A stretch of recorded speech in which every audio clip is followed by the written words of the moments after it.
the tree map, which shows if you want to see the value across a really large number of categories and be able to look at the high volumes, lower volumes, not much lower volumes, but identify the highest volumes.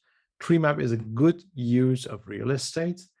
I haven't really found many use cases for it, but there are times that it's one of the best ways of showing the volume across lots of categories. If it was a table, we couldn't have shown all those values in such a small real estate on our report, because it would have been pagination and scrolling and things like that. But here we can even, I guess we can, maybe not on these ones, we can hover and get the actual name of the category and the value associated with it.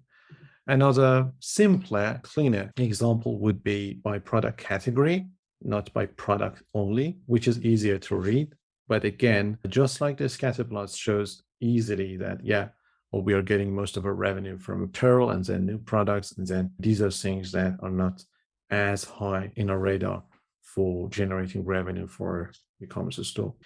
With 2 dimensions, this is something a little bit complicated, but somehow exciting. So here we have a product category. So we see apparel, new collections. Now, within each of these categories, like if I click on this one or hover over it, we can see that it's being highlighted. So we see that apparel as a category is so large compared to new or collections category, right? These are the same categories we've seen over here. So a large rectangle followed by new and collection. But within each, we have a tree map. So it's a tree map within tree map. So we can see within apparel now, Google Black Cloud is one of the most revenue generating products, Google Edge, et cetera, et cetera. I wanted to include it because sometimes this might be nice in some cases, but again, it can easily become cluttered really quickly.